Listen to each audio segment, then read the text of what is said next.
Hello students, आप सभी का iris classes knowledge of truth में स्वागत है। आज इस वीडियो के द्वारा हम एक एनसीईआरटी का chapter some basic concept of chemistry का क्वेश्चन पेपर के कुछ इम्पोर्टेंट क्वेश्चंस डिस्कस करेंगे, जो कि आईआईटी मेंस और नीट के लिए बहुत ही बेनिफिशियल होंगे। तो आज इस पेपर के कुछ क्वेश्चन डिस्कस करते हैं जो कि बहुत ही इम्पोर्टेंट हैं और आने वाले एग्जाम में आ सकते हैं। तो इस क्वेश्चन पेपर का जो 5th क्वेश्चन देखें, जो कि काफ़ी इम्पोर्टेंट है और आ चुका है आईआईटी मेंस 2020 में। और इस क्वेश्चन को पढ़ते हैं।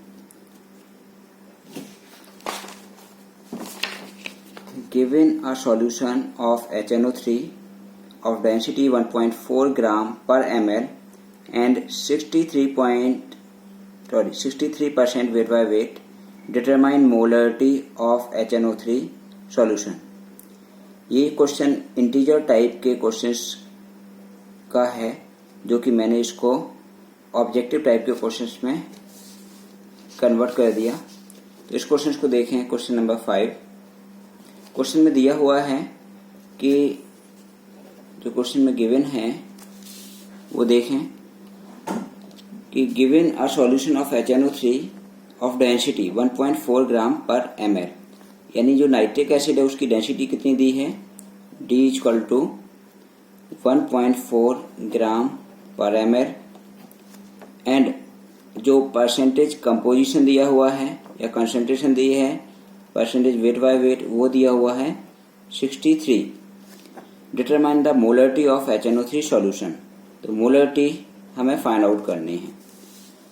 तो इस क्वेश्चन में हम देखें तो मोलरिटी का फॉर्मूला आप लोग जानते होंगे कि जो मोलरिटी होती है, molarity = weight of solute upon molecular weight of solute into volume of solution. अगर ml में है तो ऊपर हम लोग लीटर में बदलने के लिए 1000 से मल्टीप्लाई कर देंगे।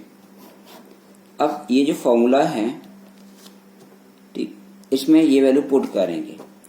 लेकिन हम यहाँ पर देखें तो ना तो वॉल्यूम ऑफ सॉल्यूशन इस तरह से डायरेक्ट दिया हुआ है और ना ही वेट, लेकिन यहाँ पर जो परसेंटेज वेट बाय वेट दिया हुआ है, इसकी हेल्प से हम लोग देखेंगे इसका मीनिंग क्या होता है कि 63% वेट बाय वेट अगर लिखा हुआ है, that means 63 gram of HNO3 present in 100 gram of solution. यानी 100 ग्राम सॉल्यूशन में 63 ग्राम HNO3 है। और आप लोग जानते हैं कि डेंसिटी = मास अपॉन वॉल्यूम होता है। यानी अगर वॉल्यूम में हमें कन्वर्ट करना है मास को, तो मास अपॉन डेंसिटी। यानी यहाँ पर हम लिख सकते हैं कि 63 gram of HNO3 present in 100 upon, इसकी डेंसिटी कितनी है, 1.4 ml ऑफ सॉल्यूशन। अब हमें ये सारे कंपोनेंट मिल गए। तो यहाँ पर मोलरिटी देखें तो मोलरिटी = वेट कितना हो गया HNO3 का, 63 अपॉन मॉलिक्यूलर वेट HNO3 का कितना होता है, 63 into volume of solution 100 divide by 1.4 into, इसको हम लोग लीटर में बदलेंगे तो 1000 से मल्टीप्लाई कर देंगे ऊपर। HNO3 का मॉलिक्यूलर वेट जानते हो 63, 1 + 14 + 3 इंटू 60 ऐड करेंगे तो 1 + 14 + 48 और सॉल्व करेंगे तो ये आएगा 63। तो इसको और सॉल्व करेंगे तो 1.4 ऊपर चला जाएगा, 20 से 20 जाएगा, 63 से 63, तो ये आ जाएगा ऊपर 1.4 इंटू 10, यानी दैट इज द 40। तो जो करेक्ट आंसर होगा वो होगा 40। तो ये इसी साल आईआईटी मेंस का क्वेश्चन है जो आ चुका है। नेक्स्ट जो इम्पोर्टेंट क्वेश्चन इसका एक है वो है क्वेश्चन नंबर 10, जो आईआईटी मेंस 2019 का क्वेश्चन है। क्वेश्चन नंबर 10 पढ़ते हैं और उसको सॉल्व करते हैं।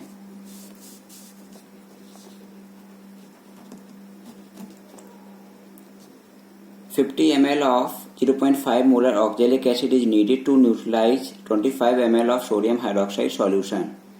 The amount of NaOH in 50 ml of the given sodium hydroxide solution is."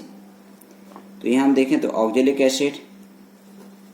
Oxalic acid का न्यूट्रलाइजेशन रिएक्शन हो रही है with the help of NaOH।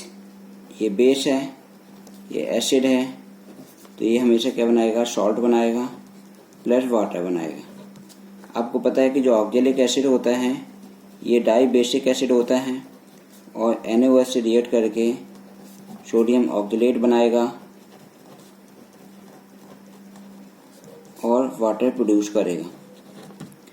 तो कोई भी केमिकल इक्वेशन है, अगर वो कंप्लीट रिएक्शन हो रहा है तो यहाँ जो ग्राम इक्विवेलेंट आएंगे, gram equivalent of oxalic acid that is equal to the gram equivalent of NaOH। और ग्राम इक्विवेलेंट क्या होता है, नॉर्मलिटी इनटू वॉल्यूम, यानी normality into volume of oxalic acid, या N1V1 इसको मान लें, तो ये आएगा N2V2। अब हम यहाँ पर देखें तो क्वेश्चन में जो दिया हुआ है 50 ml of 0.5 molar oxalic acid, तो 50 ml ऑफ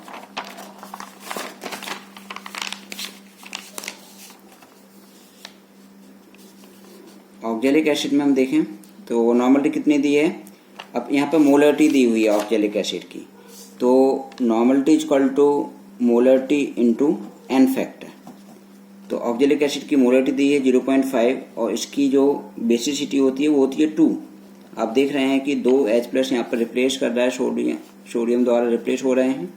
तो 0.5 इंटू 2 इंटू वॉल्यूम 50, इसकी नॉर्मलिटी हमें मालूम नहीं है, फाइंड आउट करनी है, इंटू वॉल्यूम दिया है 25। तो जो नॉर्मलिटी आएगी वो आएगी, इसको सॉल्व करेंगे तो 0.5 इंटू 2 इंटू 50 अपॉन 25, 25 टू जा 50 और ये आएगा आपका 2 नॉर्मल सॉल्यूशन। तो इस सॉल्यूशन की नॉर्मलिटी होगी 2। तो वो कह रहे हैं कि 50 ml of the given sodium hydroxide solution में कितना NaOH होगा। तो normality is equal to weight upon equivalent weight of NaOH into volume of solution. ml में है तो ऊपर 1000।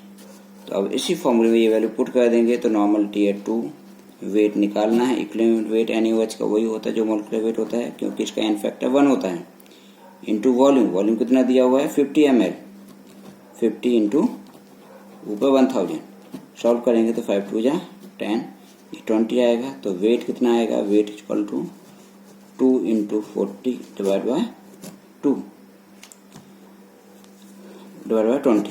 तो सॉल्व करेंगे तो 0 से 0, 2 से 2, ये आएगा 4 ग्राम। तो इसका आंसर आ जाएगा आपका 4 ग्राम। ये भी IIT मेंस का क्वेश्चन है।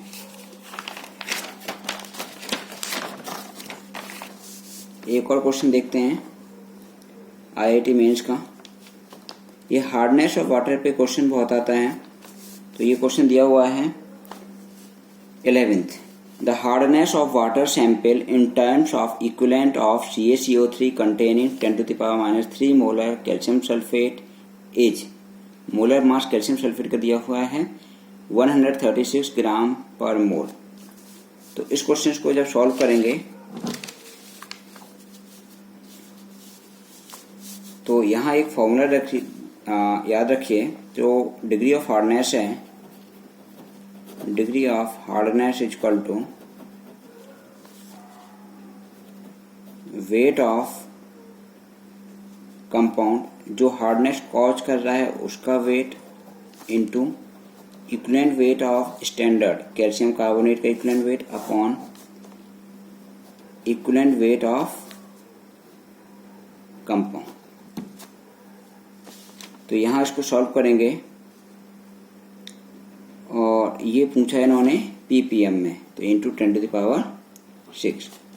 तो वेट ऑफ कंपाउंड देखें तो वेट ऑफ कंपाउंड कितना है, पहले हम इसमें देखें तो 10 to the power 3 moles of calcium sulphate तो 10⁻³ moles of calcium sulphate means 10⁻³ मोल होंगे कैल्शियम सल्फेट के, किसमें? 1 लीटर ऑफ सॉल्यूशन में। तो वेट ऑफ कैल्शियम सल्फेट कितना आएगा? क्योंकि मोलरिटी दी है 10⁻³ तो जो मोलरिटी होगी दैट मीन्स 10⁻³ मोल और इन पर लीटर, और मोल को वेट में बदलेंगे तो weight equal mole equal to weight upon molar mass. तो जो वेट आएगा वो आएगा mole 10⁻³ into molar mass. Molar mass कितना दिया हुआ है? 136। यानी जो वेट ऑफ कंपाउंड आएगा यहाँ हम कितना लिखेंगे? 10⁻³ इंटू 136 इंटू इक्विवेलेंट वेट कितना होता है कैल्शियम कार्बोनेट का? 100 नहीं, मॉलिक्यूलर वेट होता है 100, तो इक्विवेलेंट वेट कितना होगा? Equivalent weight of calcium carbonate that is equal to the molecular weight upon valency factor यानी 50। तो ये आएगा आपका 50 upon equivalent weight of compound. Equivalent weight of compound कितना हुआ आपका? इसका भी equivalent weight of calcium sulphate molecular weight divide by valency factor, यानी ये आएगा आपका 68 डिवाइड बाय 68। और ये अमाउंट है कितने में? 1000 ml ऑफ सॉल्यूशन, तो इंटू 10⁻³ नीचे आएगा और ये ppm में पूछा गया तो 10⁻6 ऊपर। इसको सॉल्व करेंगे 10⁻³ ये सॉल्व करेंगे तो ये जाएगा और सॉल्व करेंगे तो 63 2 जा और 2 इंटू 50 कितना आएगा आपका? 100। तो इसका आएगा 100 ppm।